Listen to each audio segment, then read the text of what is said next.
So welcome to part 2. We are joined by Michelle Mook from Pro Development, and part 2 is all about employee engagement. So what do we mean when we talk about employee engagement, Michelle? Yeah, it's interesting because I've been involved with employee engagement for about 15 years now. I've got a real passion for it. The last 10 years, been involved with Engage for Success, which is a movement across the UK looking at why are we not very engaged in the UK. Yeah. And it's quite interesting that in all that time, actually, not much has changed, Oh, gosh. which is a bit of a worry, really. Yeah. So, I'm intrigued as to why not. I think some of it is about time, people not focusing on it. But engagement for me is about having, this really amazing workplace where people want to be, where they enjoy coming into work. They're really committed. They understand what the goals are and what the business is trying to achieve. So they're really committed to wanting to achieve that. But they also being fulfilled at work because they're having conversations about their career, so they can see that they've got somewhere to go and develop within that company. And I guess ultimately, in very, very basic terms, it's everybody's happy. Yeah. You've got a happy team and you've got happy leaders. And I always laugh because I remember a few years ago, a client coming to us who had 2 directors who were really, really unhappy. And they said, we've created a monster. This business that has developed is not what we were looking for. It's not what we wanted.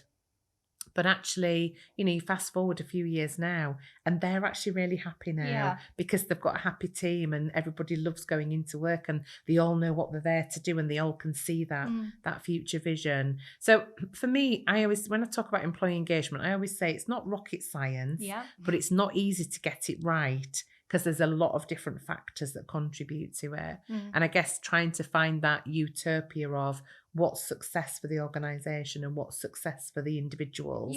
That's your kind of golden triangle, if you like, of what you're trying to do when you're looking at engagement. Yeah, it's good actually that you've touched on that reason for the, like, what are they there for, and everybody knows what they're there for, because we've had a few conversations in the masterclasses recently where we've spoke about a collective purpose. So one of the really good examples that I loved, I hadn't known before, but a collective purpose from TED Talks is spread ideas. So everybody within that organisation, when they're sat around the dinner table talking to friends or family, what's your job? Oh, I help spread ideas.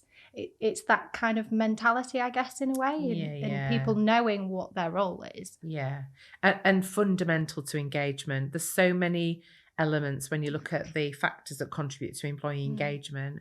There's so many elements of what we're talking about now that actually attribute to different parts of that. So that, and it's when we talk to SMEs, a lot of them really struggle to articulate that purpose and to articulate where we're going. I always say, and it's very simple, Yorkshire farmer's daughter terms, but for me, it's that kind of, we want everybody on the same bus. But people need to know where the bus is going. They're not going to get on your bus if they have no idea where it's going. You might get an odd thrill seeker, but you probably don't want them.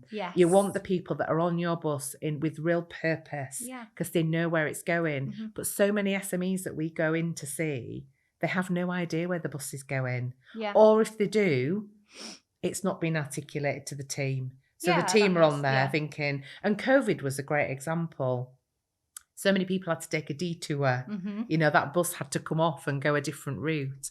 And those that had that clearly articulated reroute really, really saw good engagement through COVID. Whereas those where people were just like, oh, where are we going now? Why are we going in this direction? That wasn't where we were going. Those were the ones that really struggled then with their engagement levels. So really having that very clear purpose, really articulated. So no matter what you're doing, people can see, when I do this, it's contributing to something bigger than myself. Exactly. And I always think alongside that then is the values as well. So have a vision, which is where your bus is going. But when people step foot on your bus, make it clear what it means to be on this bus. Have some really clear values, a culture that's really clear to people so they understand what it means. And then that helps when you're recruiting, because you can recruit people that are aligned to those values, are aligned to that culture. They're not going to upset that culture because they fit with that really well. But if you haven't got that articulated or clear, again, that's when you can end up with lots of issues and challenges around engagement. And that is so common. Like you say, it's really difficult for some small business owners to articulate. I mean, I've experienced that personally and through clients where they're trying to understand what their own vision is. Like, why am I doing this? I can remember having a conversation with mum, and I've probably said this on podcasts or in conversations before, where I went to mum and was like, I don't know what we're doing, and being a young 20-year-old of, I want to do more with the world, for the world, I want to do something meaningful, and we're just making jam. But actually mum's response to that was, you're actually putting products on the table of a meaningful moment. It's a baby shower, or it's a Mother's Day afternoon tea. And that changed everything for me, because it became something more. It was more about experience. So once I understood that, sharing that with the team, it's like, oh, right, okay, yeah, we are doing that. And that's the key. There's a really great story I read in a book a number of years ago, and it was talking about, it was a company where they had 2 production lines, and they were basically making orange juice in cartons. And one production line was doing far more productivity than the other, and they couldn't work it out. They checked the equipment, everything. There was nothing was dissimilar. Yeah. It was the leader on one of the production lines, and he was telling stories of where this orange juice was going to be, the experience that people were going to have. Yeah. And that's when people get really connected to that vision, and that they kind of can really see what they're part of. And that's when people become more engaged, and then that's when people become more productive. Yes. And it's as simple as that, really. But it isn't simple to be able to always articulate that. Sometimes people need some help with that, to find that link and passion. I think if you've got a natural passion for what you do, it's probably easier. But some people struggle sometimes to articulate that. But it is really key if you're going to look at engagement. How does the engagement side link to retention at the end of the day, I guess? So in your opinion, what drives what is it? Absolutely. There's kind of, both are so interlinked. You can't separate them out. Because if you think about a manager, for example, somebody who leaves the 62% more likely to leave a manager than they are the organisation. So if you've not got engaged people, if you've not got engaged managers, that's going to really impact on the retention of your people. So the two things are so massively interlinked. There's research that shows people are 87% less likely to leave if they're engaged. So the two things are, you can't separate them out. If you have got a disengaged workforce, the chances are you'll be struggling with retention. And we see this all the time. And the sad thing is, sometimes people have literally, it's like a leaky bucket, that they've lost so many people. They come to us then and go, oh, we've got a real problem now. And it's like, again, don't leave it till if you lose a really good talent, that to me is a red flag, where you need to then start thinking, right, okay, what are we going to do to engage people? And the biggest challenge is actually, how do you know? How do you know what is engaging somebody? Because what engages you will be different to what engages me. And that is really key when you start really going on that employee engagement journey.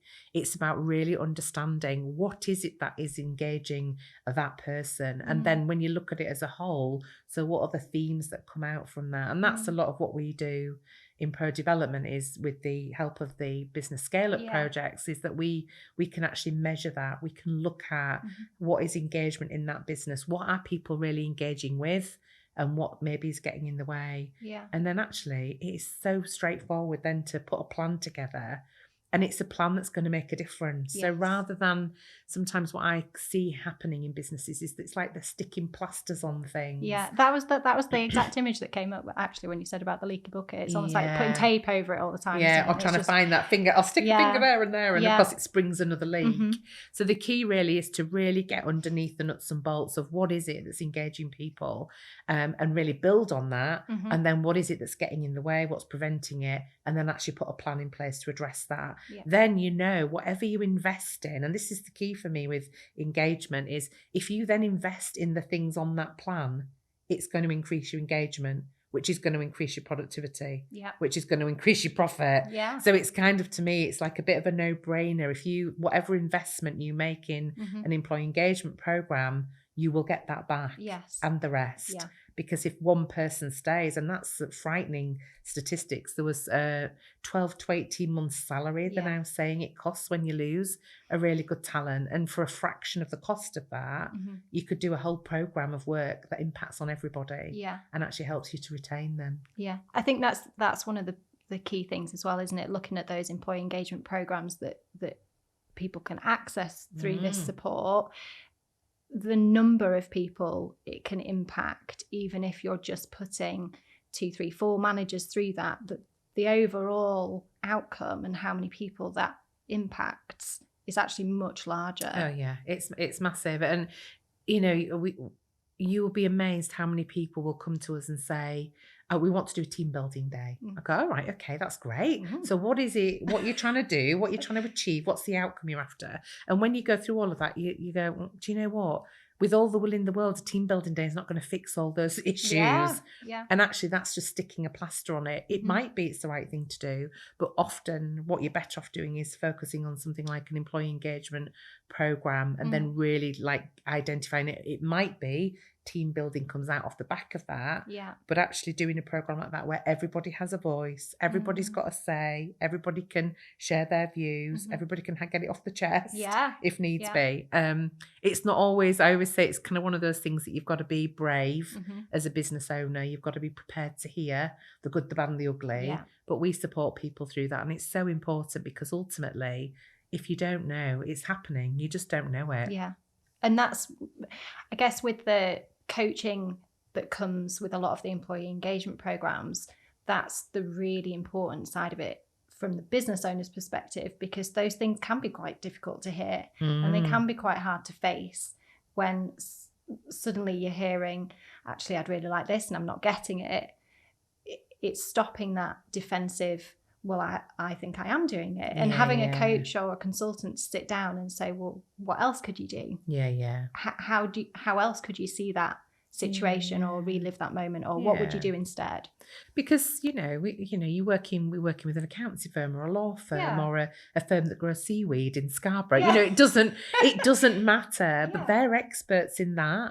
They're not necessarily experts in employee engagement. That's what we are. Exactly. So it's about finding that support to help them navigate the way through that. And what we've seen year on year is the companies that just keep focused on this every year, just making little changes. And it doesn't always have to be a big boom, massive change. It's sometimes just those little 1% marginal gains that you make through that journey. Suddenly you've got this really engaged workforce. We've got a client now who's 92% engagement. It's massive. And it's incredible to see what outcomes they're getting now as a result of that. For everybody. They don't struggle with recruitment because actually people are knocking on the door saying, I want to come and work there. I've heard good things about this place. I always say to people, like, if you want to know great places to work, come and talk to me. Because I know the ones that are always, doing this really good stuff. And that's, of course, we talk, don't we? Yeah. We talk about the companies where we go, oh, you won't believe what our business did and what's happening here. And of course, then, they lose talent because people think, oh, I don't want to go and work somewhere like that. Yeah. But equally, the opposite can happen. People are talking about their business in a really positive, passionate way. Like you're saying, when you were talking to your mum and then you kind of got that real passion, that's when people go, oh, actually, that sounds like a really cool place to work. I want to go and work there. Yeah. So is it, I guess the engagement side comes from passion in a way, isn't it? It's having that passion for that bus journey. Like, I cannot wait to get on that bus. It sounds amazing. Yeah. And you're not going to get that in every single person, realistically. But if you can at least if the business owners and the directors and the leaders have got that, that'd be helpful. Because there's not actually much hope. I always say, when you're looking at your vision for your business, if you're not excited, there's little hope that anybody else is going to be. So you've got to get that right for you. It's got to be something you look at. When I look at my vision for Pro Development, it's really exciting. But I know as well, when I share that in the recruitment process, other people are like, oh wow, I really want to come and work for you, because they're excited about it. And that's what you're trying to do, is to get that sort of excitement and inspiration for what you're trying to do. And it can be feasible in no matter what the business is. Yeah. It's just finding the right way to connect with that and the right help to Yes. support you with that as well. So I suppose it depends on what kind of passion or what level of passion that senior level has for the business as to how engaged or where the employee engagement starts. So would it start with the senior leadership team and then become delegated downwards?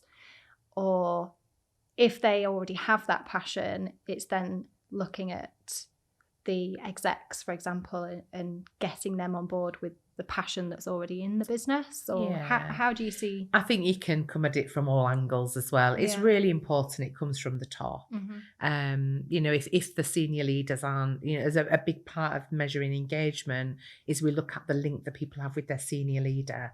So if they're not linked with, and that isn't necessarily all, the vision is just one part. Sometimes it's about knowing the senior leaders, knowing their people, you know, making that time to connect with people as well. So yeah, that's definitely going to have an impact. But as well, you can look at it from from the ground up as well. You know, what is it that really is engaging people? Because sometimes it's around career. It can be about accountabilities and being empowered. You know, that being delegated to. It can be about their manager, but it can be about feeling valued at work. There's so many different things to think about.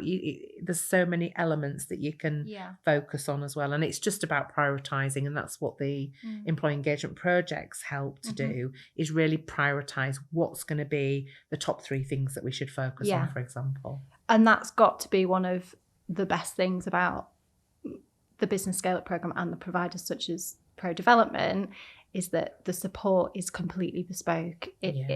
In most cases, I mean, there's the one-day workshops, which are so popular, but from a programme point of view, it's bespoke to that business and the people in it. And I think with the employee engagement programs, I think that was my real sort of, when I set up Pro Development, I'd come from organisations where they had quite bland, very kind of surveys that went out every year that nobody did anything with, and it drove me absolutely to distraction. And I swore when I left and set up Pro Development that I would create a tool that was bespoke for every client. And that is so important, because that's when you get the real kind of wins, because it's really about that business. And of course the Business Scale Up program is just helping massively, because it's contributing a big portion of the of the investment in that as well.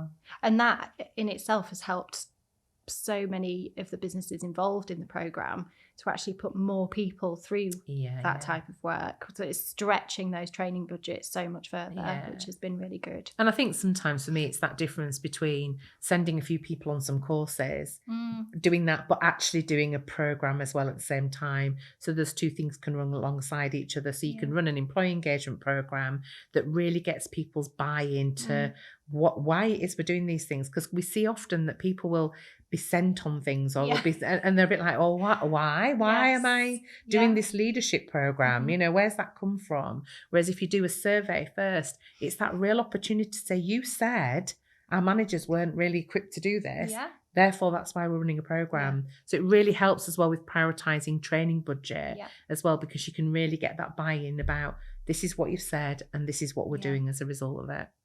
So delegation in terms of employee engagement, where does delegation come into the whole aspect of employee engagement? What's the importance of that? Yeah, I mean, I always think an employee engagement program, really simply, that's a great opportunity to delegate, because the managing director doesn't need to do that. The directors don't need to do that. It's an opportunity to get other people involved and engaged. So delegating, we mentioned that on the previous podcast, and I think, you know, it's a big part of, if people feel accountable, responsible and empowered, it massively helps with engagement. And there's so many great opportunities to do that when you start looking, but it's about looking at those opportunities and aligning that with talent and succession. So looking at what are the talent that we've got and what opportunities have we got that we can really develop that person by giving them that project or that program to work on, or that particular piece of work that they can deliver, and giving them a budget that goes with it, so they're learning about budgeting as well. So really, really key.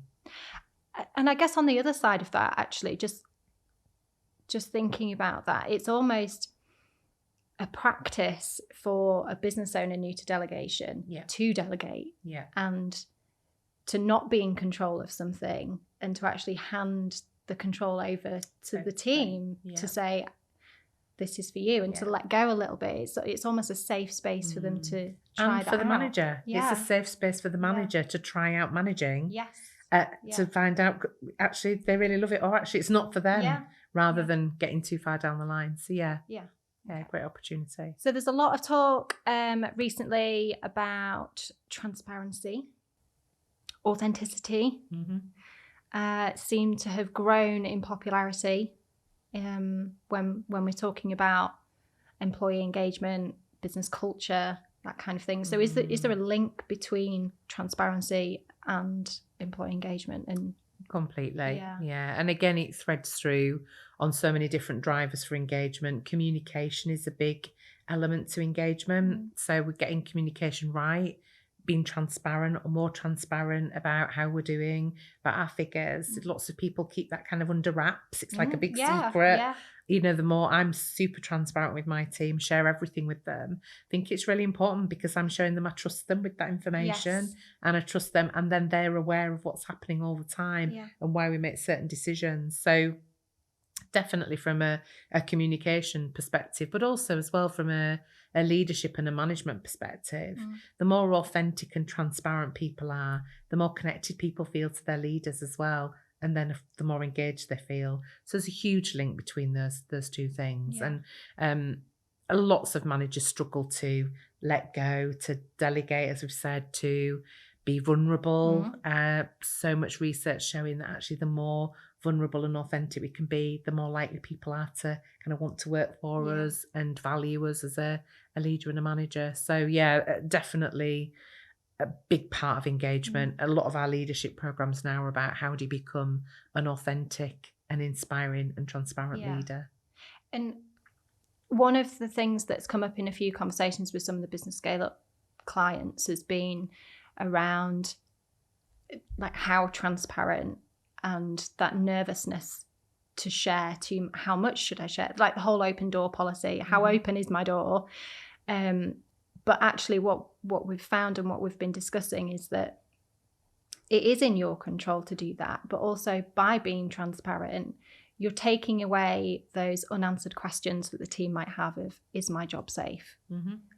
Where is the future of this business? Is there a future for me in this business? Because all of those questions are going to be coming up, particularly now in this kind of environment. So by introducing that transparency, you're almost improving your engagement anyway. Totally. And let's face it, at the end of the day, people are still going to be thinking it. Yeah, of course. They might not say it, but they're still going to be thinking Yeah. it. So the more, my view is, the more transparent you can be. There's always going to be some things that you protect the team from. Yeah, it's not about absolutely. terrifying people, Yeah. but it is about being transparent, because then you're going to get the help. Yes. And ultimately, that's what engagement is if you share, this is our focus, this is what we need to do this quarter to get back on track. Everybody's going to help you do that. Yeah. It becomes a group problem. It's a group solution, rather than you as the MD feeling like you have to have the answer to everything, because we don't. Yeah, I know. Exactly. Yeah, put your hand up and say, I don't know what I'm doing. I need your help. Yeah. And from my experience on the Pro Development Leadership and Management course, actually what that helped me to do was introduce, we ended up doing weekly team meetings. So every Friday I did like a little update, because it was through a growth period, hence why I put my hand up and said I need help. It was through a really big growth period, and I was not as physically visible as I wanted to be, or always had been, and kind of picked up that there was questions of where is she going, why isn't she here? So those Friday meetings were an opportunity for me to say, I'm going out to meet this client, I'm going to meet the branding team, I'm going to pick up some products or whatever it might be, I'm going to drop off some tasters. I wanted them to know what I was doing so that there weren't those assumptions. And that changed everything. And for anybody who wasn't in the business on Friday, it was put on a notice board so they could keep up to date with what was happening in the business. And like you say, you don't need to share everything. It's no. it's just peace of mind, really. And again, consistency of that as Yeah. well. Yeah. Some people seem to start these like meetings and then Yeah. they just fade out. Yeah. So we have a Monday morning meeting. We have it every single Monday. Yeah. If I'm not there, the team do it without me. Mhm. If one of them isn't there, we still do it. It's documented so people know. Yeah. But it's the same thing. It's just that it gives you that chance to look at the week as well and kind of talk about who's stretched, who needs help, who's got a bit of capacity. Yeah. It's just about helping each other out. That's what engagement is. Yeah. So finally, what support specific to employee engagement is available? What's out there? For me, the employee engagement program is probably the best thing. If you are looking at retention and engagement, then doing a project like that, it's a small investment, but it's a 12-month program. It really will help. There's some initial 3-month work that we do through Business Scale Up, and then there's a plan that they've got to run for the 12 months to help support them. So for me, that is a no-brainer. If it's something you wanting to do, the support is there through Business Scale Up. Just come along I do a workshop once a month. Anybody's welcome to come along to that. It's just half a day. I know you've been on it, Hannah. We get usually 12 to 14 leaders come on that each month. And again, that just gives people a little bit of a taster and a window into what that might look like as well. And then, of course, all the consultancy and coaching as well that's out there to support them. There's plenty of support out there. Just put your hand up while it's there. Get it while it's there. Exactly, while it's there. Thank you. That's a pleasure. So thank you. Much appreciated. So thank you for joining us. We have been joined by the lovely Michelle Mook from Pro Development today, who is one of our Business Scale Up program providers. There is still funding contributions available for this year. So if you are an SME based in York, North Yorkshire or East Riding, please do get in touch while it is available. So visit us at businessscaleup.co.uk and book in your free consultation. Thank you.